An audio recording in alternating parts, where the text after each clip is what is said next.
Hola, ¿cómo les va? Muy buenas tardes, noches, como decimos siempre. Bienvenidos. Noviembre, ¿sí? Ya estamos. No falta nada para las elecciones, no falta nada para que el calor... Calor, Me calor. quiero ir a vivir a Noruega. ¿Por ¿Usted no qué? tiene una casita? ¿Usted que tiene casa Tengo amigos en en Noruega. Esta Noruega? mañana estuve intercambiando mensajes con un amigo ¿No noruego. me puede En recomendar realidad es un amigo centroamericano que vive que vive en en... Noruega? Pero no me puede dar un trabajo, amigo, Le preguntamos, alguna cosa. El pero calor... es frío allá, ¿eh? Ya lo sé, Sí, conozco. He estado con 40 grados bajo cero sí, en Oslo. seguro, seguro. Bueno, lo que está muy lindo es acá. Usted me mira así y yo ya me cohibo. No sé, Me no sé. cohibo. Está muy lindo todo el ambiente que se está creando para dentro de 15 días. 15 días, así ¿No? es. El 14 es un momento muy importante, me parece, para la política argentina. Yo no sé cuántos de los que nos ven toman conciencia de la importancia de esta elección. Todas las elecciones son importantes para consolidar los procesos democráticos, pero acá venimos de pandemia, de grandes desilusiones, de cierta tufillo antipolítica que no me gusta. Este, Póngale por, nombre y apellido. bueno, el amigo Milei, dice Claro, usted. claro, póngale nombre y apellido. Sí, y me sorprende que los jóvenes, ¿no? Que siempre son transgresores, pero que buscan una sociedad más justa, más igualitaria, más con libertades, con posibilidades de desarrollo. Yo creo que la libertad es un tema muy importante después de lo que ha significado la pandemia, ¿no? El encierro, me parece, ha hecho que los jóvenes tomen conciencia de la importancia de la libertad. Ahora, la libertad es mi ley.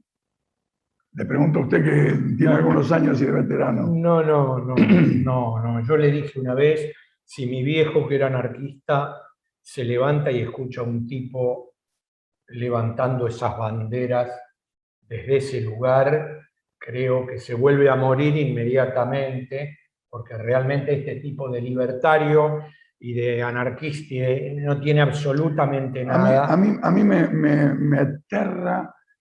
Ya no vivimos en época de dictaduras militares, ¿no? Y los jóvenes y muchos que tienen menos de 40, 50 años no lo vivieron, pero quienes vivimos dictaduras militares, mientras vivimos cercenamiento realmente de la expresión, la represión, el asesinato, la desaparición, reivindicar gente que más allá del discurso, lo que le gusta es el garrote. Sí. A mí, ¿Sabe qué? Le puede preguntar al primer invitado eso también, porque el bueno, primer invitado, aparte de ser un actor, un director de la hostia, un tipo comprometido políticamente. Pero yo estoy muy contento porque pusimos 400 micros para liberar a Mauricio de la cárcel kirchnerista. no. Y llevamos... En 400 micros llevamos 400 personas. Estoy contentísimo con lo que arrastramos de gente. Bueno, Pero no, pletórico de dicha, pero mire. hay que darle de comer a los colectiveros. Los 400 micros para 500 Por tipos. eso hay que darle de No, comer a los colectiveros. no jodan. Bien. A los dueños de colectivos. Bueno, así empezamos. Mejor no digo lo que me generó que no lo metan en cana, porque acá mi jefe me prohíbe, me censura, pero que se haya ido caminando de Dolores, en fin, no digo lo que me generó. Vamos a ir al primer invitado, un fenómeno, un amigo, demasiado a la izquierda para mi gusto, pero un amigo al fin, Manolo Callao. Acérquese la silla, Sigali, Bueno, y muy nos bien. sentamos, y esto es en Lo vivo. hacemos en vivo, lo hacemos. Claro que no hay problema. Lo único que no se puede decir malas palabras porque usted me Sí, censura. sí, no es que me enoje, tengo miedo que algún juicio haga esa justicia que a Macri lo deja libre, no vaya a ser que usted lo meta en cana. Buenas tardes, actor, director y docente. ¿Cómo dice que le va, querido Manolo Callao? Hola, buenas tardes, Ariel, buenas tardes a su compañero de mesa. La verdad es que es un gusto charlar con ustedes en esta tarde fresca de Buenos Aires. sobre temas que no hablamos nunca, temas olvidados. Así que bueno, acá estoy dispuesto a... Usted me presenta como Vamos a empezar situado hablando. ¿a la izquierda de qué? ¡Epa! Bueno, ya empezamos, Esa ¿viste? sí. No se le puede decir nada porque es un cabrón encima. No, claro. Entonces, viste, No, rebota todo, no, salta. No, bueno, no. hablemos de cine. Después, si quiere, hablamos de Hablemos política. de cine. Dele, hablemos de cine. El secreto de Maró.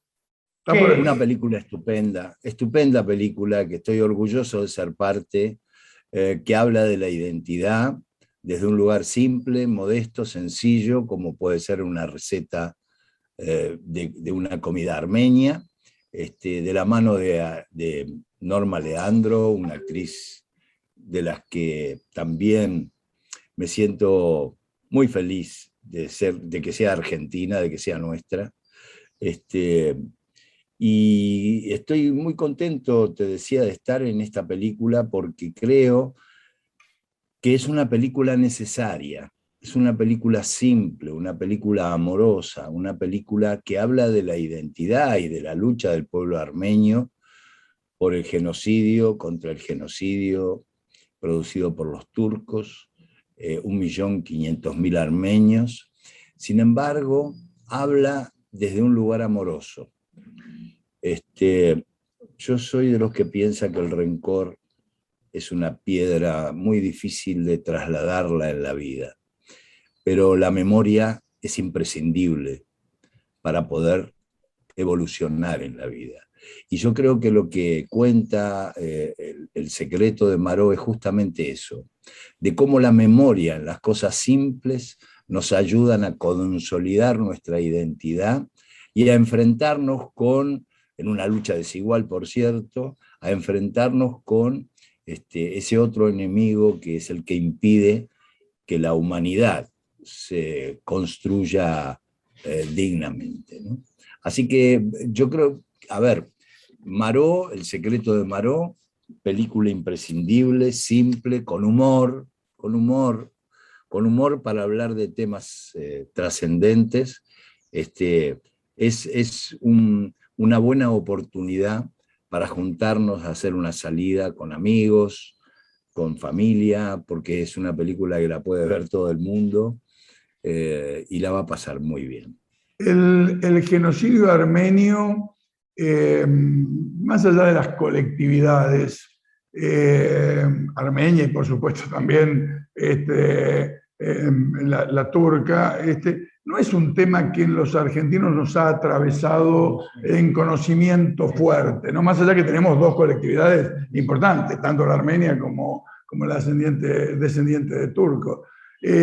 Esta película decía, transita por el tema del vínculo entre el genocidio, las costumbres, la cultura, la comida, ¿no? Por ahí. Así es. La identidad que Identidad. nos da, en este caso, el tema de las recetas de comida y cómo a través de las recetas, de defender esa identidad que en mi pueblo se hacía de esta manera, este plato, y entonces, y a través de eso aparece la historia, y aparece la historia del genocidio, y aparece, perdón que lo meche de esta forma, pero es lo que la película cuenta, aparece el humor, porque eh, esta cocinera, que es la cocinera de un club armenio, se encuentra involucrada en un debate acerca de que, claro, las cosas económicamente andan mal, y entonces como es comida armenia la que se hace, hay que cambiar. Y lo que le proponen es hacer minutas.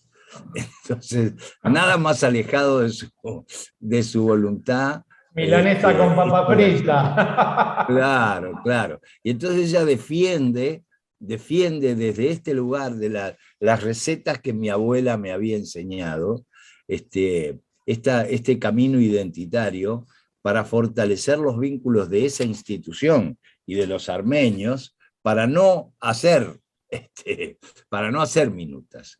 Y ese debate que se da a través de la comida es realmente muy, muy enternecedor, con mucho humor y con mucha fuerza identitaria, ¿no? Es poco conocido que incluso el genocidio armenio tuvo una particular consecuencia sobre los hombres armenios, ¿no es cierto? Y la mujer y la cocina un poco es la posibilidad de recomponerse frente a lo que ha sido ese genocidio y la masacre de tantos hombres, ¿no? Sí, y el dicho joven Sigali, claro que sí. Fíjese que Hitler lo tomó como ejemplo para justificar, ¿sí? Todos lo sabemos, pero no está mal recordarlo, la memoria ayuda a tratar de no tropezar siempre con la misma piedra. Hitler dijo, ¿quién se acuerda hoy de los armenios? ¿Quién se va a acordar de los judíos? ¿No? Sí, claro. De manera que, insisto con este tema de la memoria, que es lo que plantea la película, de tenerla viva y de tenerla a través, como usted dijo, con las recetas en la cocina de las abuelas, ¿no? Sí.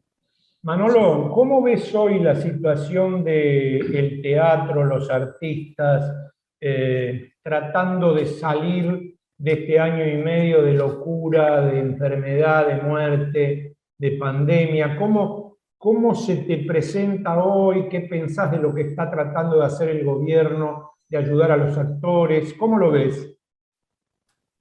A ver, complejo tema, complejo tema. En principio, soy de los que está formado en el hacer y desde ese lugar tratar de modificar y desde ese lugar de posible modificación reflexionar sobre los pasos que hemos dado y los que debemos dar.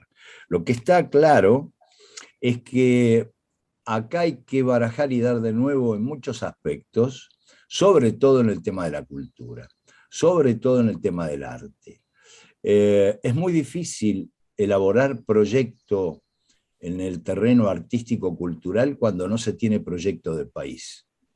Es necesario tener un proyecto de país para poder desarrollar un proyecto artístico-cultural en el marco, además, de una sociedad o del mundo que viene castigado por una pandemia que dejó expuesto las virtudes más maravillosas del ser humano y las lacras y las miserias más grandes.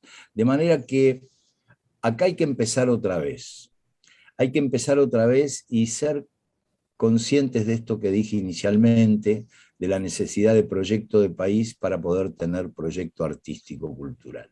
Si nosotros nos ponemos a mirar los pasos que se empiezan a dar, son pasos alentadores en el sentido del trabajo, si se me permite, cuando el presidente y los sectores interesados en la gestión del país se reúnen con aquellos que generan trabajo. Mi pregunta es si siempre nos vamos a juntar con las mismas empresas. En el terreno del arte o del teatro o del cine, nos reunimos con Suar, nos reunimos con los grandes productores que no les interesa decididamente elaborar un proyecto que sirva a la comunidad. En todo caso, les sirve o les interesa un proyecto que genere recursos, lo cual no es poco, lo cual hay que atenderlo. Pero yo no soy de los que piensa que ese proyecto está separado de los contenidos, que está separado de lo que significa un proyecto artístico, un proyecto cinematográfico, un proyecto teatral, musical, de la plástica, separado de las necesidades de la comunidad para repensarse y repensar el mundo, porque seamos sinceros, estamos viviendo una etapa en el mundo donde está en debate un proyecto consolidado, que es el proyecto que trae el capitalismo, ¿sí? Manejado desde una mirada neoliberal, y un proyecto que todavía no alcanza a consolidarse, que representa los intereses del campo popular y que todavía no alcanzamos a tenerlo en claro para poder enamorar. Porque en definitiva, mis queridos amigos, si no enamoramos no cambiamos nada. Entonces, para poder enamorar, perdón, No, no te escucho, te para escucho. poder, no, si me dejas sigo hablando un rato largo, pero digo, para poder cambiar las cosas hay que tener en claro lo que uno cree que quiere cambiar, pero por sobre todo, o también, o paralelamente, saber que tiene que enamorar. Tiene que enamorar a aquel que consideramos el sujeto que va a transformar esta realidad, ¿sí?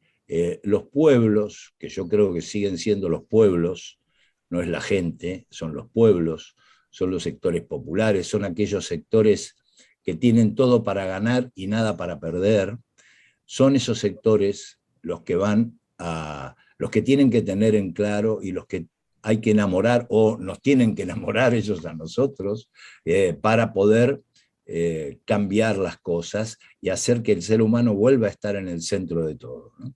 Me encantó tus definiciones, Manolo, pero yo cuando me imagino la Argentina del siglo XXI, lo que nos queda por delante, post pandemia, ojalá podamos decir post pandemia, me la imagino muy integrada a nuestros vecinos de la región, muy pensado en proyectos comunes, no solamente de fronteras hacia adentro. Me la imagino muy participativa, me la imagino con muchas pequeñas y medianas empresas en la ciudad, el campo, en la cultura. Cuando yo digo participación, no me imagino solamente en la política o en la social. Me imagino una construcción colectiva, un pensamiento colectivo, un accionar colectivo, una nueva forma de organización. Por eso me parece muy importante lo que decías con este tema, los de siempre. ¿Vamos a hacerlo con las grandes empresas concentradas o bueno, ellos formarán parte, pero el Estado por lo menos incentivará las cooperativas, incentivará a los pequeños y medianos en todos los ámbitos? Yo me lo imagino de esa manera. Yo también, pero para eso hay que hacer, Sigali, para eso, a ver, lo digo desde ser integrante de una cooperativa de gestión y producción artística, Bien. Que no es una cooperativa accidental, que acabamos de estrenar una película que se llama Un Día para la Verdad, que está en este momento en un festival en Venezuela, y que nos enorgullece porque la hicimos en plena pandemia, preservándonos de todo lo que significaba la posibilidad del contagio. Vamos a estrenar ahora una obra sobre Camille Claudel, que también es producción nuestra, con Zuleika Esnal. La vamos a estrenar en El Tinglado. Esto es una primicia para tu programa, querido Ariel, para su programa. De manera que tenemos que luchar para ocupar los espacios que nos corresponden, para no ser convidados de piedra a la hora de elaborar proyectos. Hoy que los escuchaba hablar de ese personaje al que lo venimos construyendo entre todos, quiero decir, no estamos aislados de la construcción de Milady.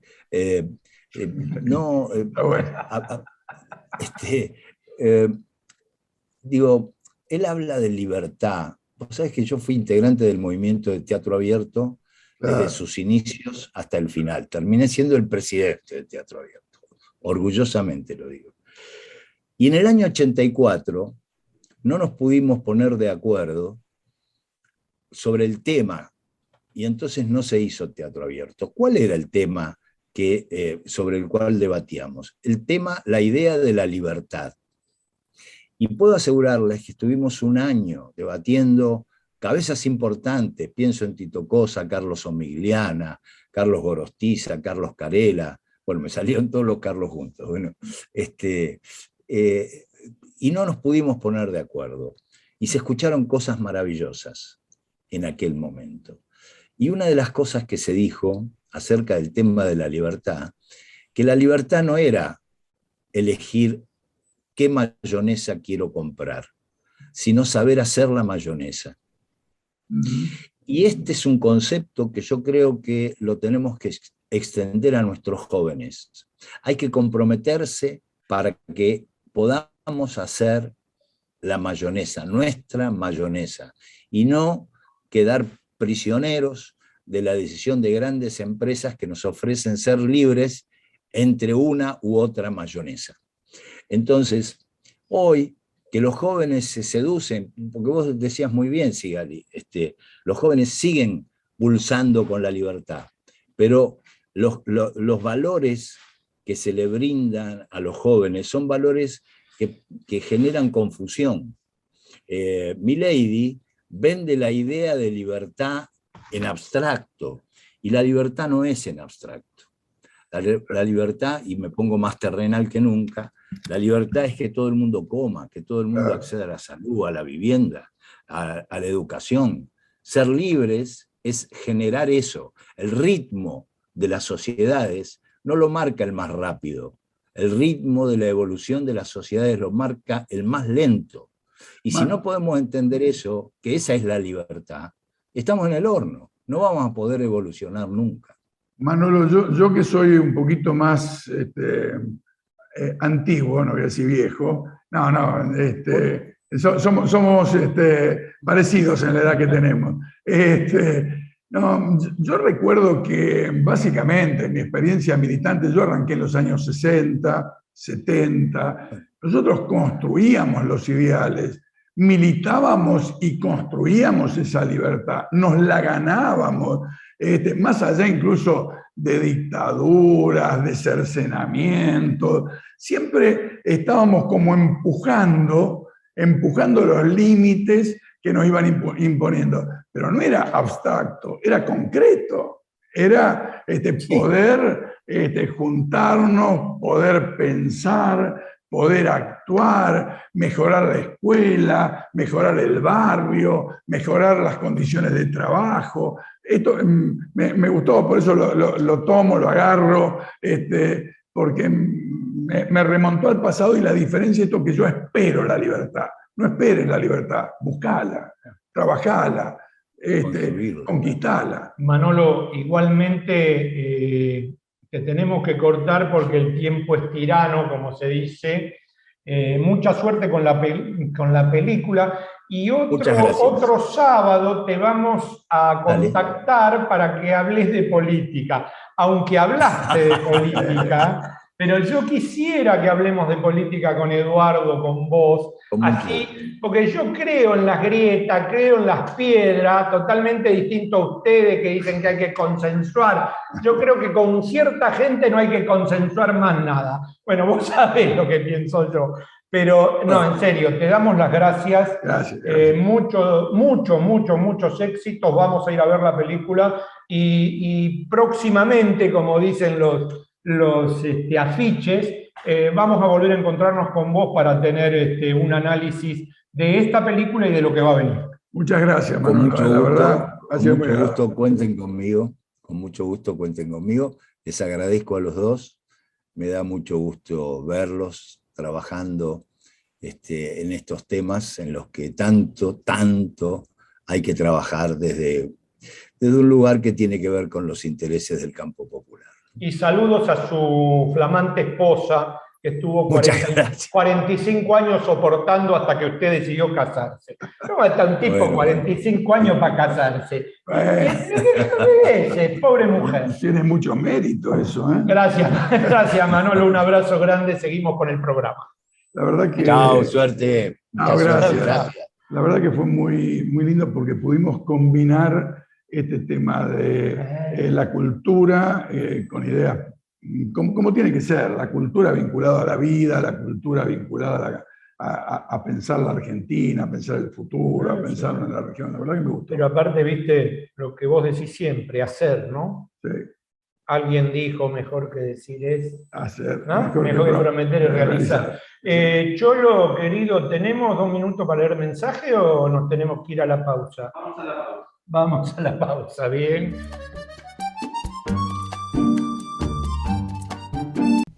Acompaña a Política de Estado. Puerto La Plata, un importante nodo logístico para los sistemas productivos de la región. Un puerto en continuo desarrollo. Puerto La Plata, el puerto del futuro.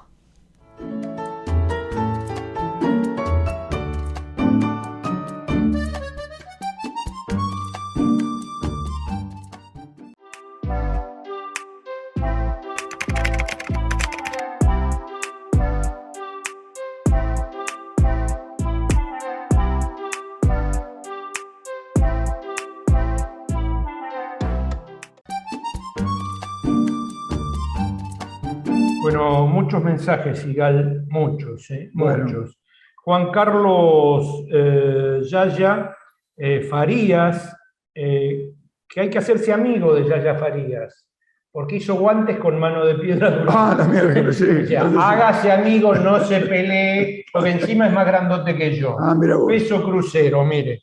En nombre de los socios del Club Social y Deportivo Libertad, cito en la calle 11, entre 146 y 47, Berazategui, quiero denunciar el estado lamentable en el que se encuentra nuestro club, ya que desde la lamentable pérdida de su presidente Daniel Cosmeli, el mismo pasó al manejo impresentable el señor Bolognese y una comisión compuesta de 4 miembros. Bueno, es muy largo el mensaje, me pidió si se lo podíamos pasar. Se lo pasamos a Daniel. A Daniel Pacín. Nos agradeció, dice que con gente del club el programa todos los sábados. Bien. Muchas gracias, muchos Gracias. crecimos, bailamos en el querido Club Libertad, por favor compartan para que todos sepan. Eso por un lado. Después tuvimos el doctor Juan Carlos Fernández, que ve el programa también todos los sábados, abogado, que le gusta que hayamos mejorado el sonido.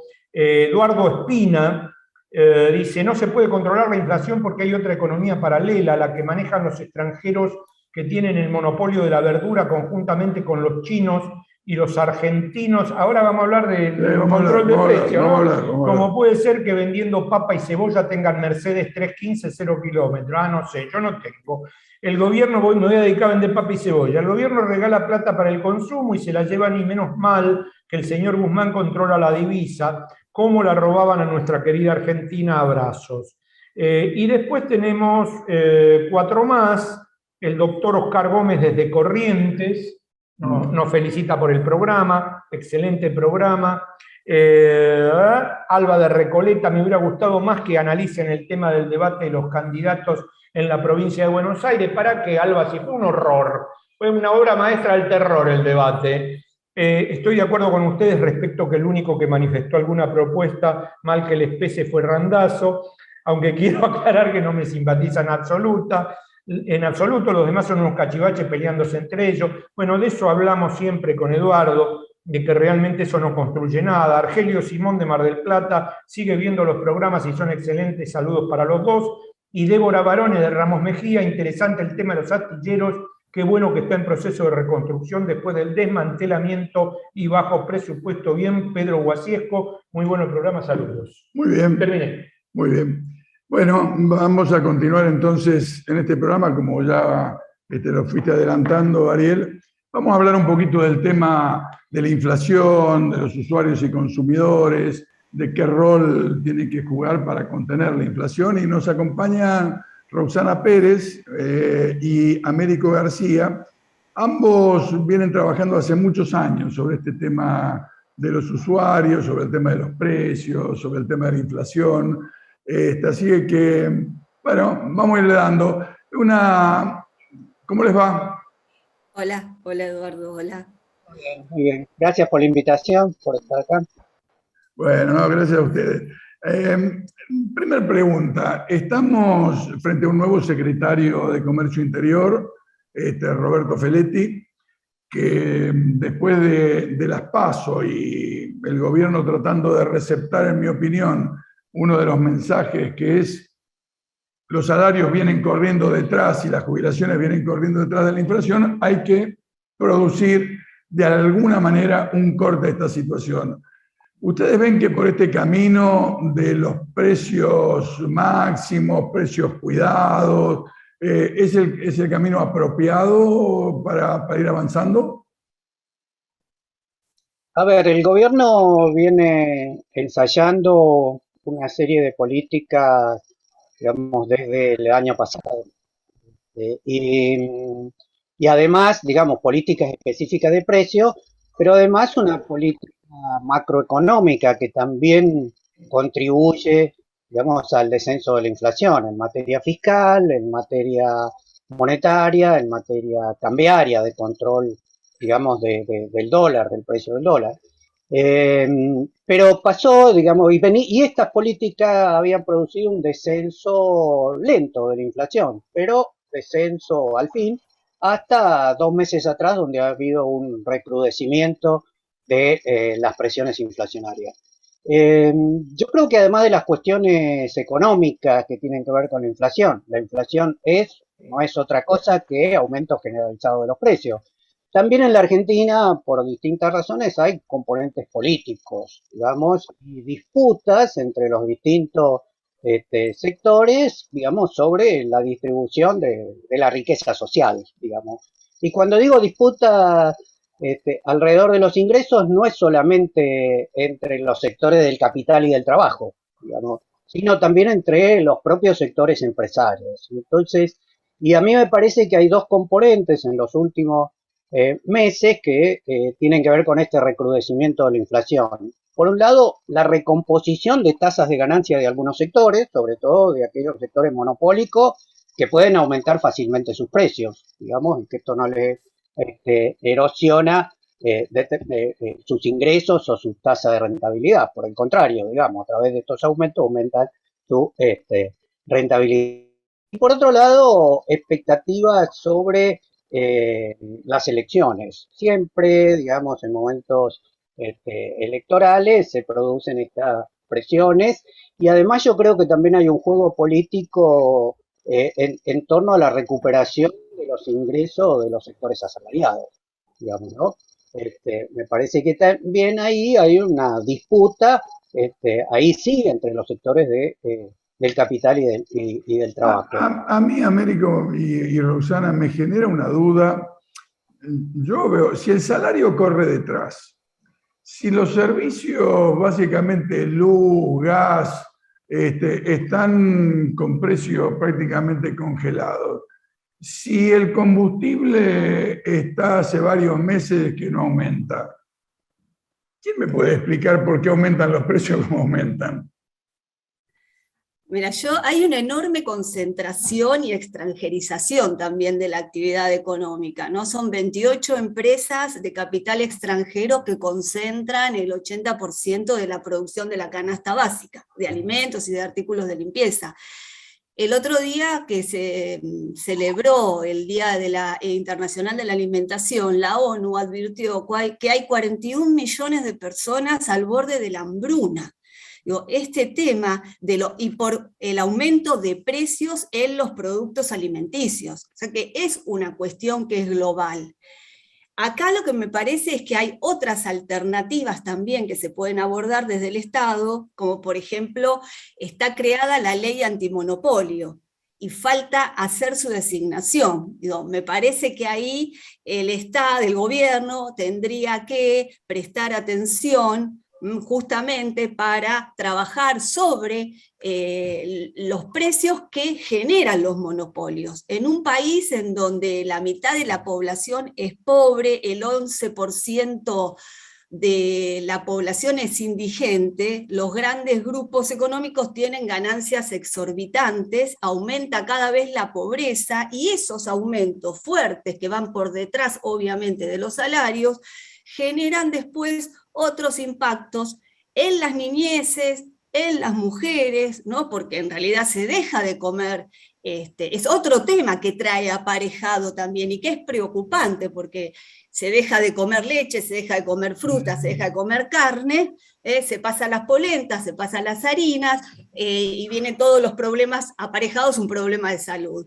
Yo creo que se están haciendo algunas cosas, pero me parece que hay recursos para utilizar que todavía no se están poniendo en práctica. Roxana, yo te escucho y comparto lo que decís, pero, por ejemplo, ¿cómo se resuelve este tema, no sé, Américo, Roxana, este tema de evitar los monopolios? Porque habría que generar otros mecanismos de competencia, otros mecanismos de producción, otra forma de comercialización, ¿no? Aparte, Roxana, me pareció excelente las cifras que diste para mostrar el deterioro.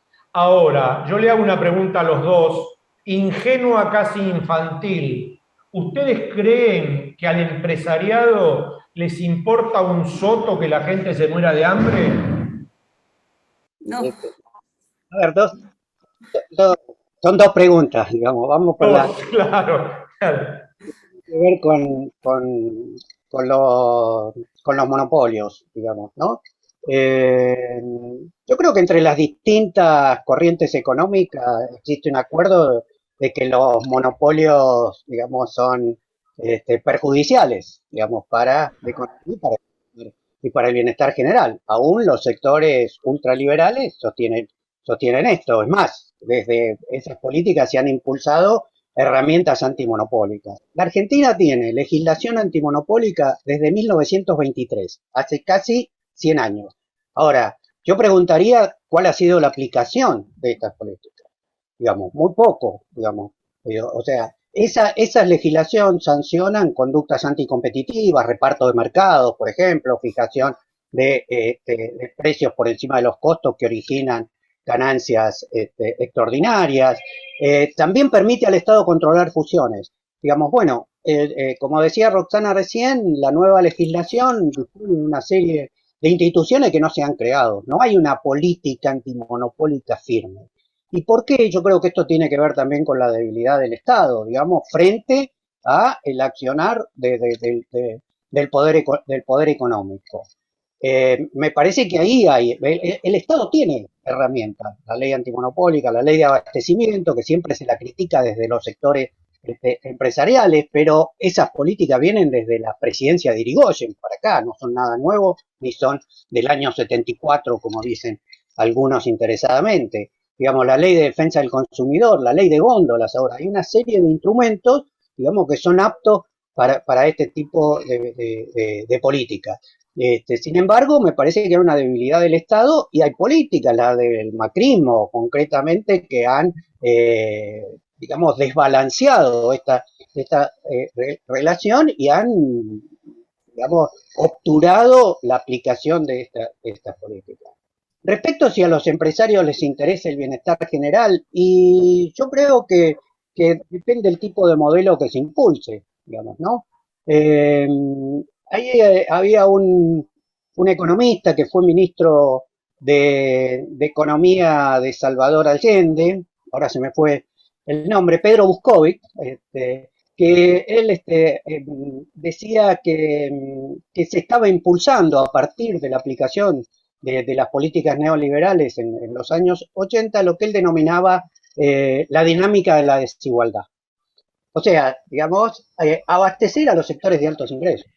Digamos, si uno mira ciertos mercados, digamos, productos de alta gama, de alta tecnología, bueno, esos son consumo de sectores de altos ingresos, incluso en la industria alimenticia, digamos, ¿no? Donde hay productos alimenticios con una serie de agregados, leche larga vida, digamos, con agregados de componentes distintos. Bueno, se crea una segmentación del mercado y a ellos les interesa atender estos sectores, digamos, que son los sectores de altos ingresos. Estamos como todo siempre pasa en televisión, Siempre pasa lo mismo. Estamos queriendo arrancar y ya nos hacen señas que se nos van yendo el tiempo. La verdad que es un tema que lo vamos a seguir, chicos, lo vamos a seguir, me parece muy importante porque hace a la posibilidad de... Hay, Roxana, la última pregunta, 1 minuto o menos de 1 minuto, por favor. ¿Hay un rol de la sociedad para todo esto parte del Estado? Sí, absolutamente, absolutamente. Pero el Estado tiene que incidir en el rol que tiene que jugar la sociedad, porque el Estado tiene que poner las herramientas de capacitación a usuarias y usuarios y consumidores, no solamente de productos, sino de servicios públicos. Un derecho que no se conoce es un derecho que no se tiene. Con lo cual, si la gente no conoce sus derechos, mal puede reclamar, mal puede defenderlos. Me parece que ahí sí hay un rol fundamental que tiene que cumplir el Estado desde la escuela primaria, si se quiere, ¿no? Tenemos que formar ciudadanas y ciudadanos conscientes de sus derechos y de todo lo que pueden llegar a reclamar. Y yo quería decir un 30 segundos para abonar a lo que decía también Américo, que suscribo, que además es muy preocupante la desigualdad de género que existe en determinados productos, no solamente que son de artículos de perfumería y limpieza, sino útiles escolares y farmacéuticos que pagamos de más las mujeres solamente por el hecho de que están dirigidos a un público femenino. Eso agrava absolutamente la situación de las mujeres, que somos obviamente las más pobres porque tenemos una brecha salarial incluso con los varones del 23%, la mayoría de las familias son monomarentales porque están en cabeza de las mujeres, con lo cual hay que también empezar a visibilizar el tema de las cuestiones de género en la desigualdad de precios que existe. Gracias, gente. Muchas gracias. Gracias y a nos ustedes. volvemos a encontrar, ¿eh? Felicitaciones por Sí. el programa. Sí, realmente una maravilla. Gracias y Hasta luego. seguramente los vamos a estar llamando.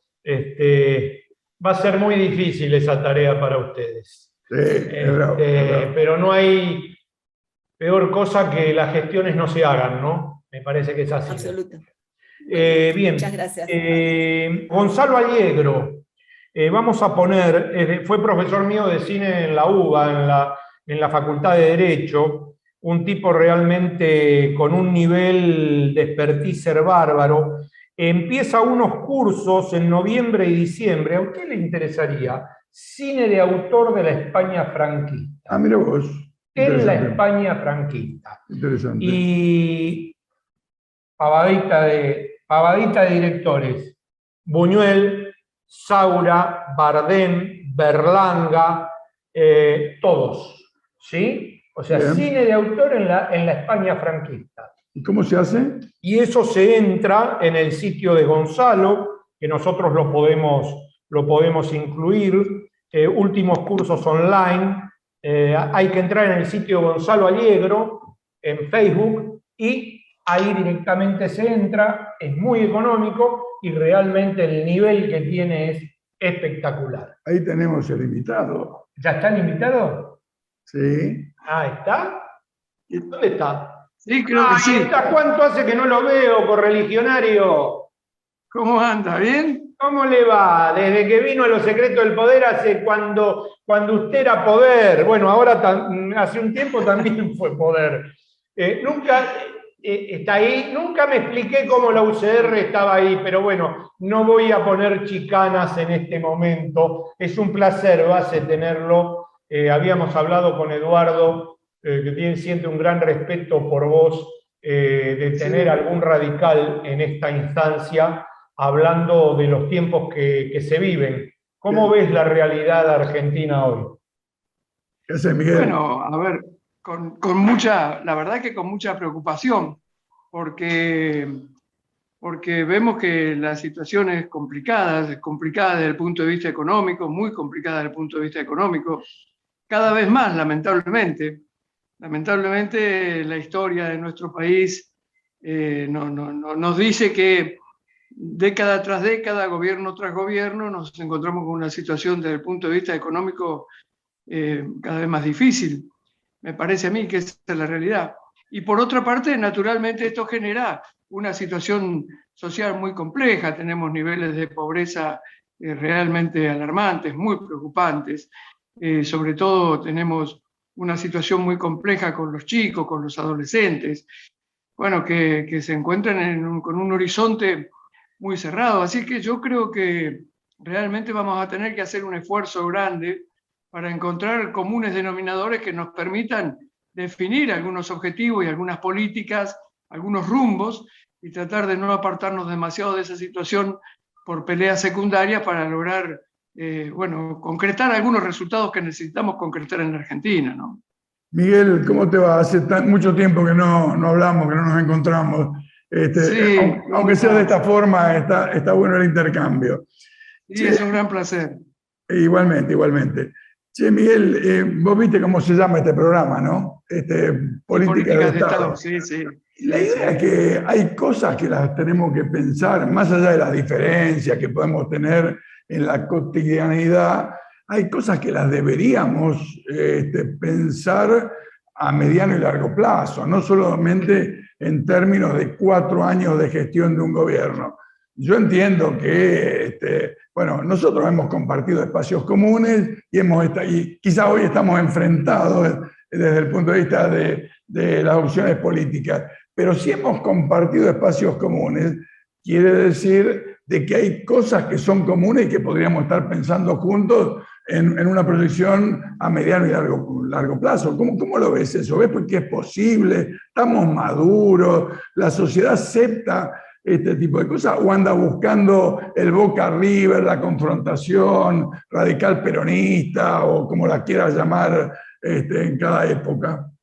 Yo creo que a la sociedad le caería muy bien. Yo creo que la sociedad demanda que desde la política seamos capaces de encontrar comunes denominadores, de definir, como ustedes dicen, como ustedes llaman a su programa, políticas de Estado, que en definitiva son políticas en las que tenemos que acordar a mediano y largo plazo. Y me parece que eso a la sociedad argentina, al conjunto de los argentinos, le caería muy bien.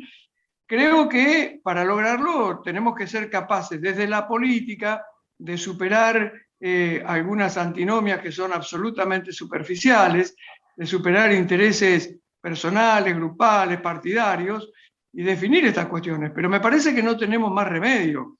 Yo creo que la situación política argentina nos obliga a los que estamos en política a hacernos cargo de nuestras responsabilidades. Todos tenemos responsabilidad en mayor o menor medida en la situación que tiene hoy el país, que está hoy el país, y tenemos que corregir errores. Y la verdad es que creo sinceramente que tenemos que asumir con mucha responsabilidad el compromiso de construir agendas comunes que nos permitan definir cuestiones, por ejemplo, en temas de educación, en temas de energía, en temas de crecimiento federal del país, en temas vinculados con mayores niveles de exportación, para ver cómo resolvemos el tema de la pobreza. Bueno, estas son cuestiones que tenemos que trabajar rápidamente, ¿no? Ahora, yo estoy de acuerdo, te diría en un todo con lo que estás diciendo, pero vos no creés que hay núcleos duros, tanto en algún sector del oficialismo como en partes muy grandes de la oposición, y no estoy hablando solo de Juntos por el Cambio, sino de Milei, de Esper, etcétera, etcétera, etcétera, que agigantan la imposibilidad de discutir políticas de Estado? Sí, pero la verdad es que creo que el que quiera estar fuera de esta discusión quedará fuera de esta discusión. Me parece sinceramente que vienen tiempos cada vez más difíciles. Nosotros no podemos ignorar la realidad. Lo que está pasando con la pobreza es muy grave, hay mucho sufrimiento en un sector muy importante de la población. Lo que está pasando con la difícil situación por la que atraviesa la clase media. Hay sectores de clase media que hacen un esfuerzo denodado todos los santos días para tratar de mantenerse donde están, pequeña y mediana empresa, monotributistas, bueno, trabajadores. Y todo esto demanda de la política una actitud distinta. Por eso es que me parece que estamos obligados. Aquellos que no quieran entender esta necesidad, aquellos que quieran automarginarse en posiciones extremas, bueno, se tendrán que hacer cargo de esa responsabilidad. Yo estoy absolutamente seguro que el pueblo argentino va a acompañar posiciones racionales y que se va a sentir absolutamente convocado por iniciativas que justamente tengan que ver con esto, tengan que ver con la posibilidad de acuerdos y de posiciones comunes para encontrar el crecimiento y el desarrollo, que es absolutamente imprescindible, ¿no? Sabes que yo siempre levanto como un visionario en el tema, por ejemplo, de la integración regional, el acuerdo Alfonsín-Sarney y el surgimiento del Mercosur, que más allá de los distintos gobiernos, más allá de las acentuaciones, más allá de las particularidades, ha sido una continuidad durante 30 años de una política de la Argentina. Y me parece que eso deberíamos multiplicarlo en otras esferas, ¿no? Sí, bueno, Sí, por supuesto, estoy totalmente de acuerdo.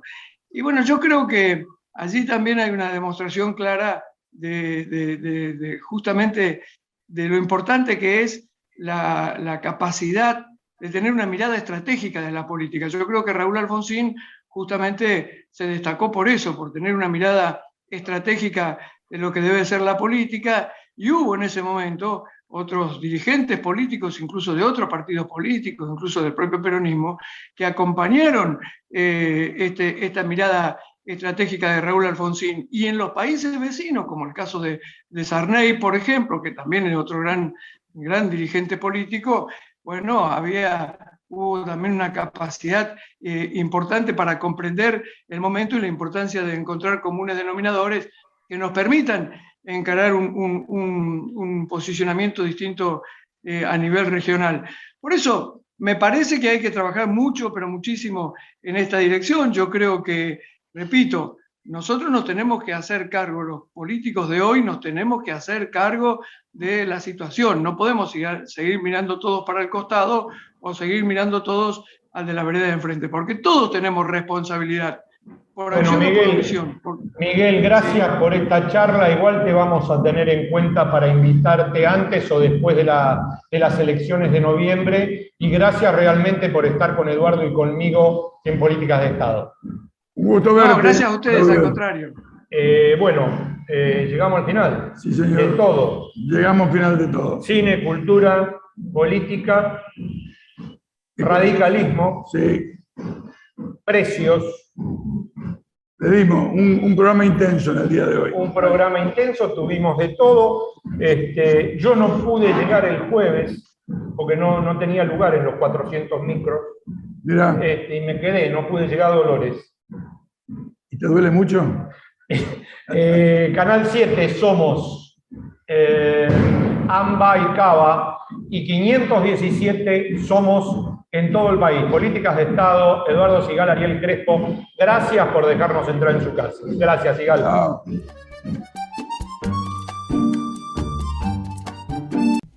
Acompaña a Política de Estado Puerto La Plata, un importante nodo logístico para los sistemas productivos de la región.